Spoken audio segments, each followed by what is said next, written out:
Hey, my name is Scotty, and in this How to Sketch Anything tutorial, we're going to be sketching these 5 subjects using my very simple sketching technique. The chair is the most challenging, so I'll be taking a bit more time on that one today. All the rest are very good for beginners because they're simple subjects, not much perspective in the other ones, and it's just about comparing shapes and sizes, which is really good when you're starting out. So we're going to start off with the cactus here, the succulent, and it's got some nice big main shapes. So ignore all the detail, and I try to find the relation between the height and the width first on some of the big shapes. And this one has 2 nice big shapes, and we'll add in those flowers on the top. So on your page, we're going to put 2 dots for the height. I'm going to put the top of the succulent there and the bottom down here.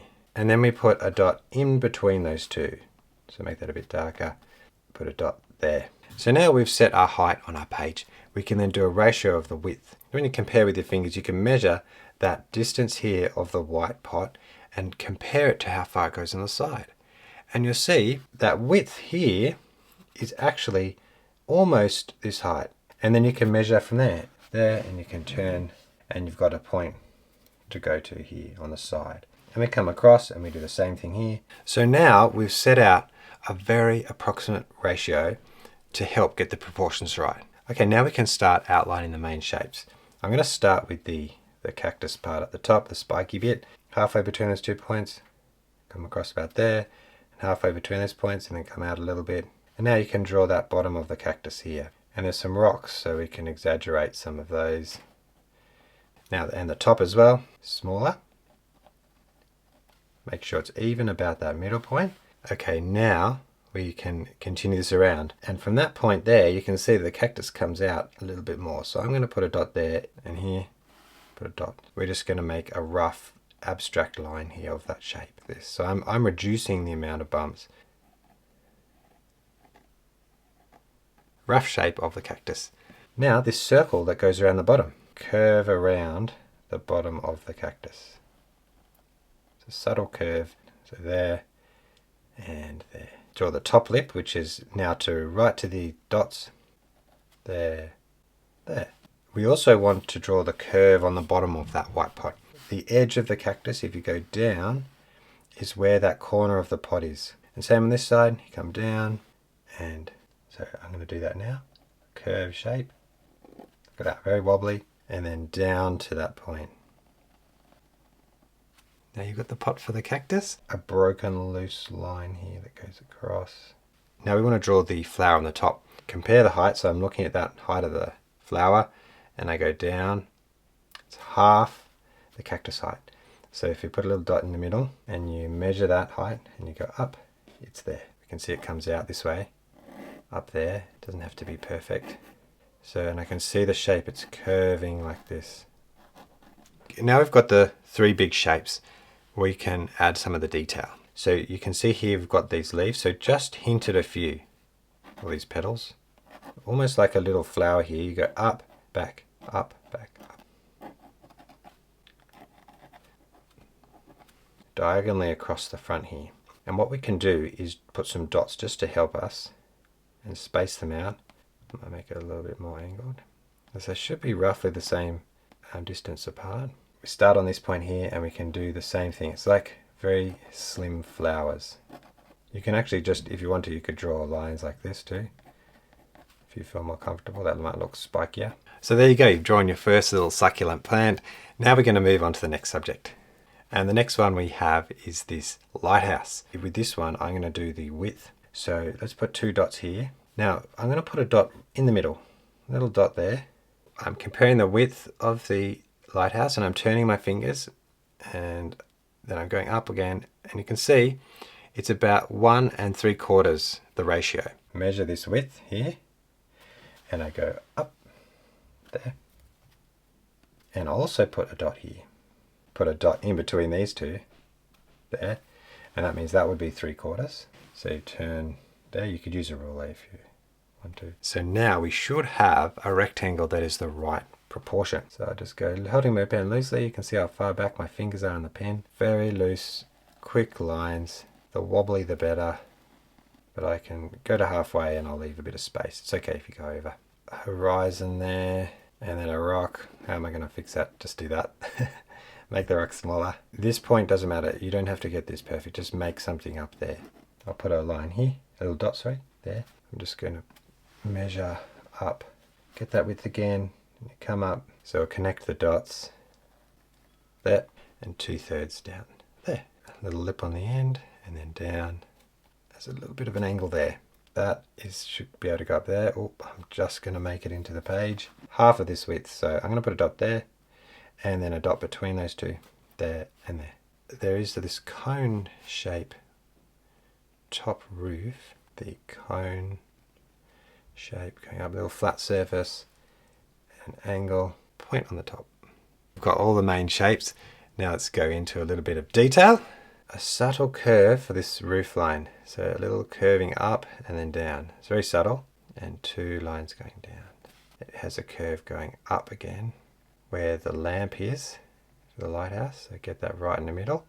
But you can just make this an oval, a very skinny oval here. Now to make that easier, I'm going to put a V here first.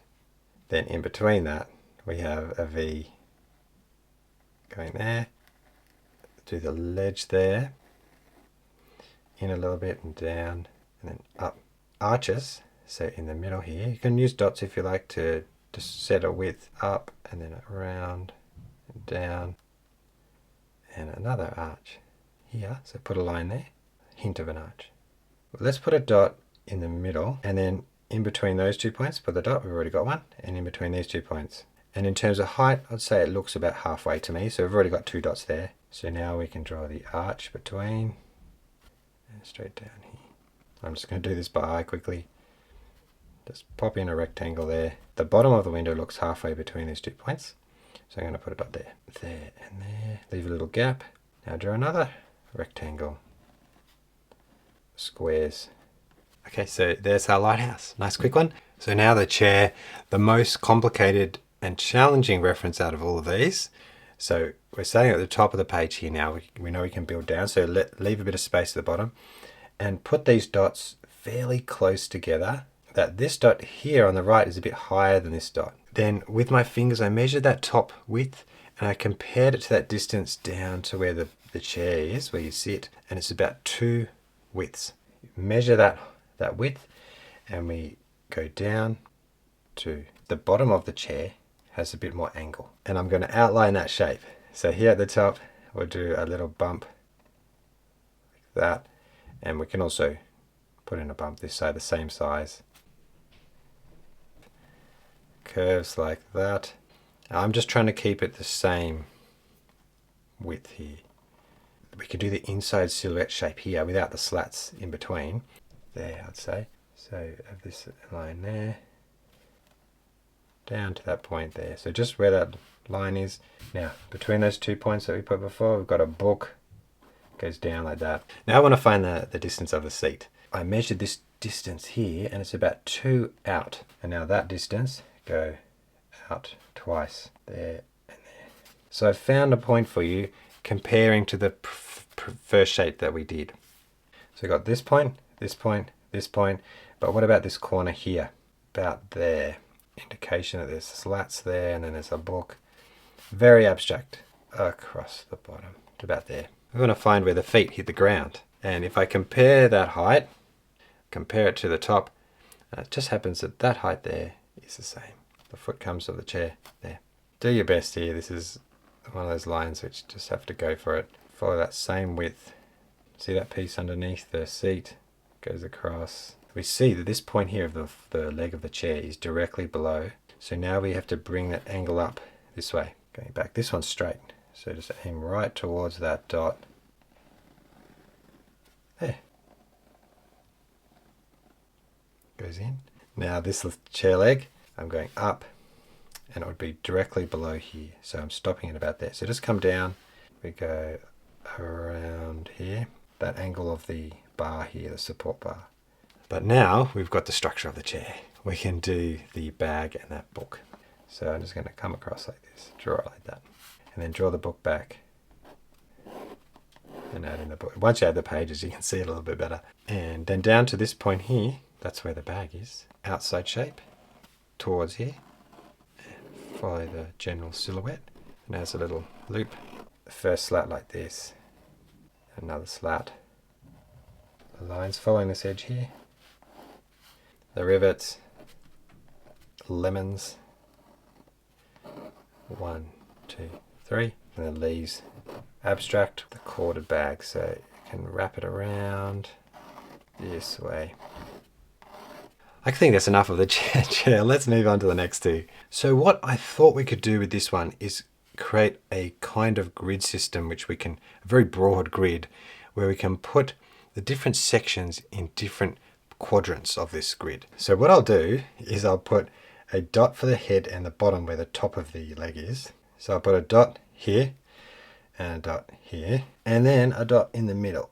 And then I found that that distance was about the same width from the end of the beak to the back there on each side. So about there. So that looks to me like a rough diamond shape there. Let's start at the top here and roughly draw the outline of the head and arch that neck back, like getting quite close in there. Skinny neck goes like this. Aim towards that point. Now from here, how far does it go back? Well, we have the width there already, and it comes right down to this. So in here, up there, and then down to this point. You can add a little bump. So half of the body, if you put a dot there, that's that distance. Go down. It goes angling out this way, a bit further back. That's the pylon he's standing on. Now we have the main outline. Let's break it down a little bit and down like this and to the back. Black feathers are, so that when I add watercolor it's a bit easier. Skinny edge here, and then another one that goes like this. You've got the eye. So draw the yellow first and then the black.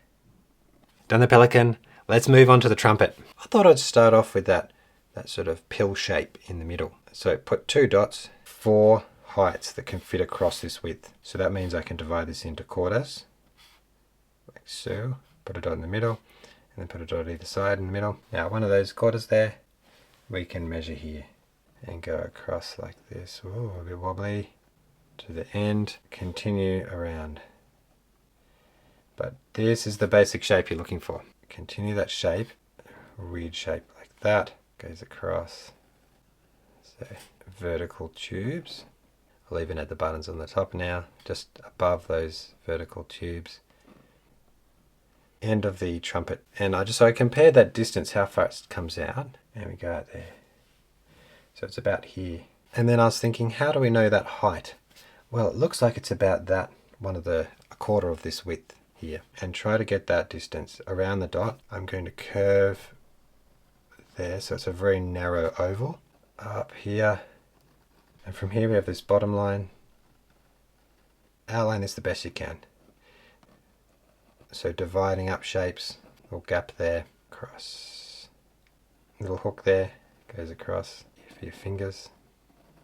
Well done for getting to this far. So I'm going to start with my round 12 brush today.